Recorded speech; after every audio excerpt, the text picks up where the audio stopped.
Nobody warns you that spiritual awakening can take away your motivation before it gives you peace. People talk about awakening like it is all clarity, or light, or expansion. They make it sound like the moment you begin waking up, your life starts making sense, your energy rises and everything flows. But for many people, that is not how it begins. For many, spiritual awakening begins by taking away the very fuel that used to run their life. One day you notice you do not care about the same things anymore. The goals that once pulled you forward do not hit the same. The competition feels empty. The chase feels forced. The pressure that used to make you move now just makes you tired. You look at your life and think, what happened to me? Why did I lose my fire? Why do I feel numb instead of inspired? And that is where fear begins. Because when motivation leaves, most people do not think, maybe I am transforming.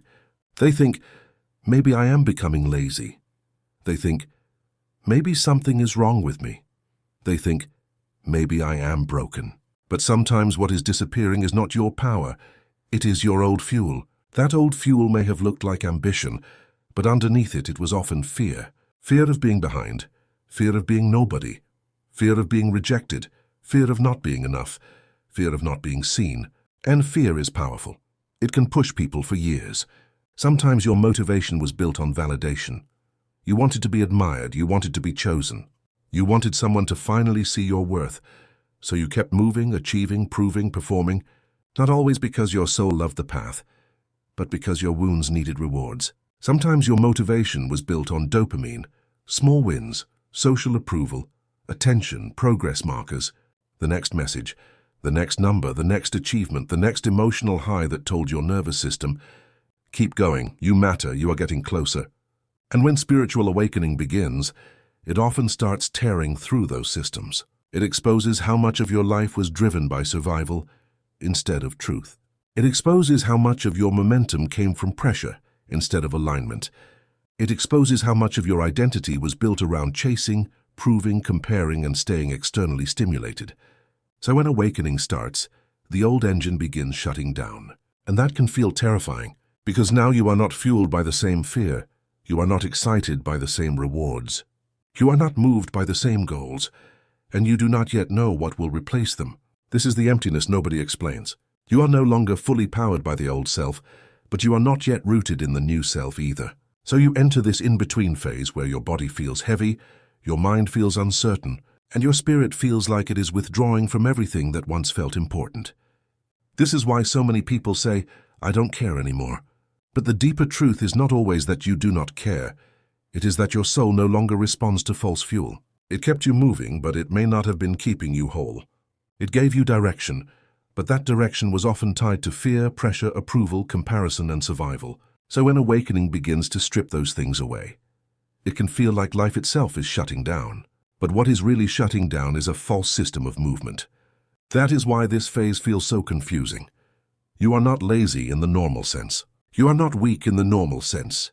You are not simply unmotivated in the normal sense. You are in a deeper transition, where the old engine is dying before the new one is fully formed. And that in-between can feel unbearable. Because the old version of you knew how to chase, it knew how to react, it knew how to run on urgency. It knew how to turn anxiety into ambition. It knew how to turn pain into productivity. It knew how to use external rewards to stay in motion.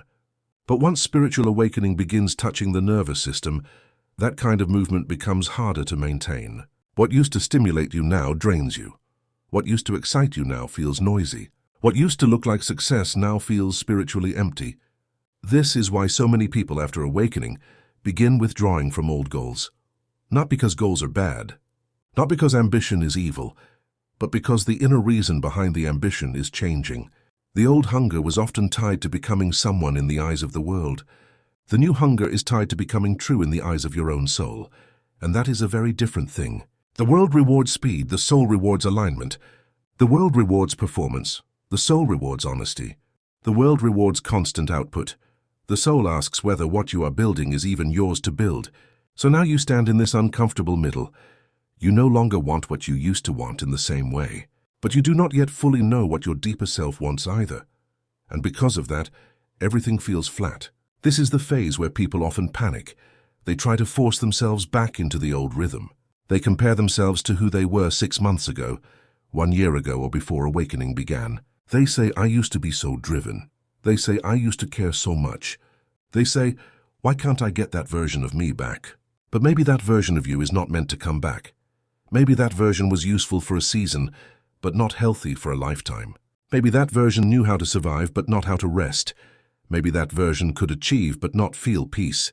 Maybe that version was admired by others, while being slowly abandoned by your own deeper truth.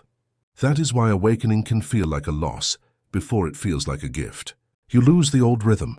You lose the old chase. You lose the old rewards. You lose the old pressure that once made you move. And for a while, you do not know what will carry you instead. If this is where you are right now, do not attack yourself too quickly. Do not label yourself broken just because your soul is no longer willing to be driven by the same negative patterns. There is a difference between losing motivation and losing alignment with false motivation. And many people mistake the second for the first. If this is hitting something real in you, like the video, share it with someone who needs it and subscribe to Beyond the Mind so you stay connected to every new talk.